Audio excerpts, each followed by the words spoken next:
मैं नहीं समझती कि इसाकदार जो है वो नाकाम हो गए हैं। देखिए, मरियम नवाज एक क्राउड पुलर हैं। लोग मरियम नवाज के अंदर एक्चुअली नवाज शरीफ साहब को देखते हैं। फवाद चौधरी साहब बहुत सारी चूंकि झूठी बातें करने के आदी हैं। पाकिस्तान की तारीख का सबसे मुस्तहकम पाकिस्तान जो है वो तो 2018 में खान साहब को मिला था, और पाकिस्तान की तारीख का सबसे गैर मुस्तहकम पाकिस्तान वो खान साहब छोड़ के गए हैं। दुनिया की 18वीं और एशिया की 5-6 बड़ी इकोनॉमीज पे रेट कर रहे थे। पाकिस्तान के अंदर तो जजेस जो थे वो खान साहब के साथ ही जुड़े हुए थे। नैब जो है वो खान साहब के इशारों पे नाच रहा था।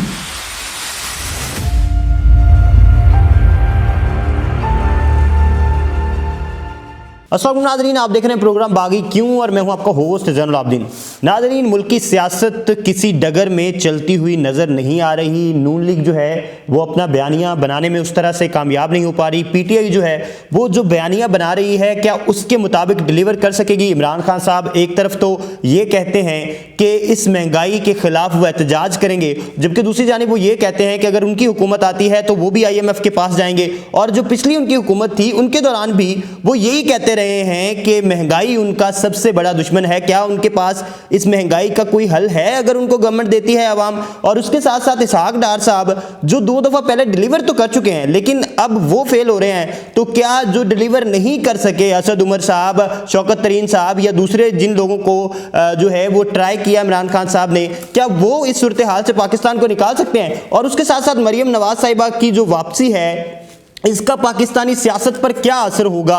क्या कोई पॉजिटिव इम्पैक्ट आएगा नवाज शरीफ की जो मुस्लिम लीग है उसके लिए। क्या जो वोट बैंक है दोबारा से गेन करने में कामयाब होंगी नवाज शरीफ साहब के लिए मरियम नवाज साहिबा। इसी पर आज बात करेंगे। हमारे साथ मौजूद हैं सीनियर सहाफ़ी हैं जनाब फरजाना अरशद साहिबा। मैडम बहुत शुक्रिया आप तशरीफ लाई। जी बहुत शुक्रिया जी। मैडम मुझे ये बताइएगा कि इमरान खान साहब जो हैं वो एक तरफ तो दावा करते थे अपनी हुकूमत में कि उनका सबसे बड़ा दुश्मन महंगाई है। अब वो जो तब तो आपने देखा पीपल्स पार्टी ने जैसे महंगाई मार्च निकाला और दूसरी जमातें भी महंगाई के खिलाफ बात करती थी, अब इनसे भी कंट्रोल नहीं हो रहा, जबकि इमरान खान साहब एक दफ़ा फिर कहते हैं कि मुझे हुकूमत दी जाए। आप समझती हैं इमरान खान साहब के पास इस महंगाई का, इस सारी इंस्टेबिलिटी का कोई हल मौजूद है। ज़ैनुल आबिदीन, बात यह है कि जब इमरान खान साहब, इसके लिए तो देखना पड़ेगा ना, जब इमरान खान साहब आए थे तो पाकिस्तान क्या था, जब इमरान खान साहब जिस दिन गए हैं उस दिन पाकिस्तान क्या था। तो पाकिस्तान की तारीख का सबसे मुस्तहकम पाकिस्तान जो है वो तो 2018 में खान साहब को मिला था, और पाकिस्तान की तारीख का सबसे गैर मुस्तहकम पाकिस्तान, मैं मईशत की बिलखसूस बात कर रही हूँ और दूसरे वालों से भी बात कर रही हूँ, वो खान साहब छोड़ के गए हैं। तो 2018 में सूरत हाल ये थी कि अगर आप देखें तो दुनिया की जो इंटरनेशनल फाइनेंशियल रेटिंग इदारे हैं, बिलखसूस मोडीज है, IMF है, वर्ल्ड बैंक है, जेट्रो है, मॉर्गन स्टैनले है, ब्लूमबर्ग है, स्टैंडर्ड एंड पुअर है, इन सब की मैंने तो ये रिपोर्ट्स पढ़ी उस दिन। मैं खुद भी मेरा पाकिस्तान टेलीविजन के साथ एसोसिएटेड थी, तो इनकी तो रिपोर्ट्स मैंने मेरी खुद आंखों से गुजरी हुई हैं। आप भी निकाल के 2016-17 की पढ़ें तो आपको पता चलेगा कि ये इदारे जो है पाकिस्तान की इकोनॉमी को 18वीं दुनिया की 18वीं और एशिया की 5-6 बड़ी इकोनॉमीज में रेट कर रहे थे। मैं आपको एक और चीज में ऐड कर दूं ज़ैनुल आबिदीन कि देखिए, खान साहब स्लोगन लगाते थे खागे खागे खागे, हालांकि उनके पास एविडेंस कोई नहीं होता था, वो किसी के ऊपर प्रूव नहीं कर सके। हमने उनका जमाने में जो एहतसाब देखा वो तो यक तरफा एहतसाब था, किसी के ऊपर कोई केस डाल दो, किसी पे कोई केस डाल दो, सारे आहिस्ता आहिस्ता छूटते चले गए, हत्ता के हीरोइन का केस ही डाल दो। तो वो इसके बावजूद, मैं बात ये कर रही हूँ, इसके बावजूद खान साहब जो हैं सबको जेल में बंद करके इन्वेस्टिगेशन लेवल के ऊपर ही जेल में बंद कर देते थे। कोई अभी केस नहीं होता था, रेफरेंस नहीं होता था, तो जेलों में बंद कर दिया गया जो इनके खिलाफ मीडिया पे बोलता था। लेकिन डिलीवर क्या किया, 3 साल और 8 माह के अंदर सिवाय पाकिस्तान के अवाम को महरूमी के, सिवाय पाकिस्तान की स्टेट को, जिस तरह कहते हैं ना कि आप किसी बुलंदी पे खड़े होकर नीचे लुढ़का दें, तो वो दुनिया की 28वीं बड़ी इकोनॉमी जिसके मुतालिक लिखा जा रहा था कि वो 18वीं बड़ी इकोनॉमी बनने जा रही है, वो इस तरह नीचे गई। और किस तरीके से, दूसरी बात मैं ये करना चाह रही हूँ, करप्शन के हवाले से इनका स्लोगन था कि मैं करप्शन खत्म करूंगा, और पाकिस्तान का बड़ा स्लोगन जो है, पाकिस्तान का बड़ा इशू करप्शन है।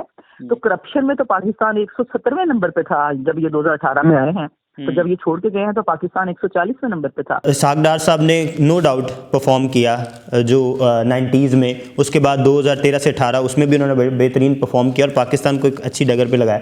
लेकिन सवाल ये है कि कहते हैं, जो इमरान खान साहब के भी दावे थे और दूसरी जमातों के भी, कि मसनूई तौर पर ये डॉलर को कंट्रोल करते हैं, और अब जो वो फार्मूला है वो काम नहीं किया इस दफ़ा, और इस दफ़ा आपने देखा डॉलर जो है वो आउट ऑफ कंट्रोल जा रहा है और महंगाई जो है वो बिल्कुल। मैं ये अर्ज करूं कि ये बहुत बड़ा लतीफ़ा है। खान साहब वो मसनूईपन क्यों नहीं दिखा सके? 3 साल 8 माह बैठे हुए, पूरे पाकिस्तान के इदारों से उनको सपोर्ट थी, अदलिया उनके कहने के ऊपर काम करती थी, अदलिया के अंदर जितने चीफ जस्टिस रहे हैं इवन आज तक, वो उनका क्या एक्शन है? वो गैर आईनी फैसले देते आए हैं। अभी इन्होंने जून के अंदर ये पाकिस्तान पंजाब असेंबली के 20 MPs को डिस्क्वालीफाई किया, वो गैर आईनी है। उससे पहले और उनके अपने ही दिए गए मार्च के फैसले के ऑपोजिट है। तो पाकिस्तान के अंदर तो जजेस जो थे वो खान साहब के साथ ही जुड़े हुए थे। नैब जो है वो खान साहब के इशारों पे नाच रहा था। मैं कहना ये चाह रही हूँ कि खान साहब को हर लिहाज से मुकम्मल सपोर्ट थी, तो ये क्यों नहीं डॉलर को बांध सके, या ये क्यों नहीं मईशत को ठीक कर सके, या ये क्यों नहीं महंगाई को कंट्रोल कर सके? हर चीज जो है वो डिटीरिएट हो गई। मैं भी देख रही थी 2 रुपए की जब रोटी बिकती थी पंजाब के अंदर, तो खान साहब और उनके सपोर्टर जो थे वो सड़कों के ऊपर हर वक्त एक प्रोटेस्ट की शक्ल में फिरते थे और कहते थे कि महंगाई बहुत है और ये खा गए हैं। तो इन्होंने जो शौद दिया उसके बाद रोटी अब 20 रुपए की हो गई। तो मैडम अब अवाम क्या करे? अवाम क्या करे? पीडीएम भी हल नहीं कर पा रही, पीटीआई के पास भी हल मौजूद नहीं है, तो फिर क्या करे? आम अवाम क्या करेगी? खान साहब ने जनवरी 2021 में जनवरी 2022 में, पिछले साल जनवरी में इन्होंने जो IMF के साथ शराइत तय की थी वो ये थी कि स्टेट बैंक जो है वो एक ऑटोनमस बॉडी के तौर पे एक्ट करेगा। ठीक है। पाकिस्तान के अंदर डॉलर को स्टेट बैंक या वो जो इंटर बैंक है उसके तरीके से मॉनिटर नहीं किया जाएगा, बल्कि उसको मार्केट के ऊपर छोड़ दिया जाएगा। और पाकिस्तान के अंदर 300 अरब के मजीद टैक्सेस लगाए जाएंगे और पेट्रोलियम और गैस और बिजली की सब्सिडीज को खत्म कर दिया जाएगा। यानी कि ये इतनी क्रूअल किस्म की शराइत थी कि मैं समझती हूँ कि शायद IMF ने पता नहीं पूरी रखी भी थी कि नहीं रखी थी, क्योंकि वो ढागा साहब जो सेक्रेटरी फाइनेंस थे वो तो रिजाइन कर गए थे कि ये इसमें से 1-2 शराइत ऐसी हैं जो IMF ने भी नहीं रखी और ये अंदर लिखवा रहे हैं। आपको पता है IMF से आप विड्रॉ करते हैं तो बाकी जो फाइनेंशियल इदारे हैं वो आपको पैसा नहीं देते। वर्ल्ड बैंक जो है, अगर आप IMF की शराइत पूरा नहीं करेंगे, वर्ल्ड बैंक उनके अगर प्रोग्राम को अगर आप सेट असाइड करते हैं तो वर्ल्ड बैंक पैसा नहीं देता, एशियन डेवलपमेंट बैंक पैसा नहीं देता। इवन UAE और सऊदी अरेबिया ने कहा कि अगर आप अपना रिफॉर्म एजेंडा IMF के साथ तय नहीं करते तो हम आपको फाइनेंसिंग नहीं दे देंगे। मतलब उन्होंने स्ट्रेट अवे ये कहा नहीं, लेकिन पैसे रोक लिए। तो मैडम ये आप समझते नहीं मिफ्ता इस्माइल साहब को जो हटाया गया वो भी गलत वक्त पे हटाया गया, क्योंकि निगोशिएशंस काफ़ी हद तक जो मिफ्ता साहब हैं वो IMF को एक दफ़ा फिर से ऑन टेबल ले आए थे और मामला तय हो पा रहे थे, और शायद 215-20 जो इधर रुक जाता डॉलर जो है अगर इसहाक डार साहब को दोबारा न लाया जाता। नहीं, मैं नहीं समझती जिस किस्म में। देखिए हर एक की पार्टी पॉलिसी होती है। इसहाक डार साहब का एक 10 ईयर रिकॉर्ड है। मैं समझती हूँ मुफ्ता साहब भी बहुत अच्छे हैं, लेकिन मुफ्ता साहब उस तरह से कॉन्स्टिट्यूएंसी की सियासत नहीं करते। मुफ्ता साहब उस तरह से अवामी नहीं है, तो आपको जाहिर है बड़े अवामी फैसले करने पड़ते हैं। डेमोक्रेटिक गवर्नमेंट्स के जो लोग होते हैं उन्होंने अवाम से जाके वोट लेना होता है, अवाम के साथ बैठना होता है, अवाम से जूते नहीं खाने होते, अवाम के काम करने होते हैं। तो मेरे ख्याल में एक वो पार्टी पॉलिसी थी। मैं नहीं समझती कि इसहाक डार जो है वो नाकाम हो गए हैं, और मैं बिल्कुल ये नहीं समझती कि पाकिस्तान की मईशत में इस वक्त कोई भी आकर जादू की छड़ी चला सकता है। मार्च में जो रशिया वाला हमारा मुआहदा है मैम, अगर रशिया हमें हमारी ज़रूरत का 35% डीजल और पेट्रोल देता है, तो आप समझती हैं कि पेट्रोल और डीजल की जो चीज़ें हैं ये शायद कुछ बेहतर हो जाएं और ये जो रेट्स बहुत ज़्यादा बढ़ रहे हैं ये कंट्रोल हो जाएं? देखिए रशिया ने मार्च में एग्रीमेंट होगा, मेरा ख्याल है मार्च में ही शुरू हो जाएगा, लेकिन वो क्रूड आएगा। वो ज़ाहिर है रिफाइनरी से लोगों तक पहुंचने में समझने महीने की एस्टिमेशन आप और लगा लें, तो उसके बाद यकीनन मार्केट पे इसका असर पड़ेगा। और जब पेट्रोलियम की प्राइसेस जो हैं, अगर फर्ज करें उसमें कोई, मैं 30% ना सही, अगर 15 से 20% भी कमी आती है, 15 से 20% कमी जो है वो काफी कमी, हैंडसम कमी होगी, उससे जाहिर है चीजों की कीमतें जो है वो नीचे जाएंगी, क्योंकि जब किराए बढ़ते हैं तो हर चीज के ऊपर उसी परसेंटेज के हिसाब से एडिड हो जाते हैं बिल। मरियम नवाज साहिबा के आने से आप समझती हैं नून लीग का ग्राफ बेहतर होगा? क्योंकि ये तो हम भी जानते हैं कि काफ़ी जो है वो वोट बैंक मुतासर हुआ है जब ये जो नो कॉन्फिडेंस मोशन के बाद जो है वो जिस तरह के मामलात हुए, जिस तरह से महंगाई आई, चीज़ें अनस्टेबल रही। तो आप समझती हैं मरियम नवाज कोई रोल अदा कर सकती हैं? देखिए मरियम नवाज एक क्राउड पुलर हैं। लोग मरियम नवाज के अंदर एक्चुअली नवाज शरीफ साहब को देखते हैं, और मरियम नवाज ने परफॉर्म करके बताया, परफॉर्म इन द सेंस के पॉलिटिकल ग्राउंड्स के ऊपर मैं बात कर रही हूँ। जाहिर है वो कोई हुकूमत में तो नहीं आएंगे क्योंकि वो वाली परफॉर्मेंस देखें, लेकिन मेरे कहने का मतलब ये है कि अवाम के साथ अपने आप को उन्होंने एसोसिएट करके अवाम को मोबिलाइज करके दिखाया है पिछले वक्तों में। और जाहिर है उनके साथ एक बहुत सारे लोगों की उस हवाले से सिंपैथी भी है कि उनके ऊपर कोई केस नहीं था, वो सिर्फ नवाज शरीफ को तकलीफ देने के लिए उनके ऊपर केसेस बनाए गए, स्टंट केसेस थे, उनके खानदानी लेन देन के ऊपर केसेस बनाए गए जिसका किसी किस्म की कोई पाकिस्तान की स्टेट ट्रेजरी या स्टेट एक्सचेकर से ताल्लुक नहीं था।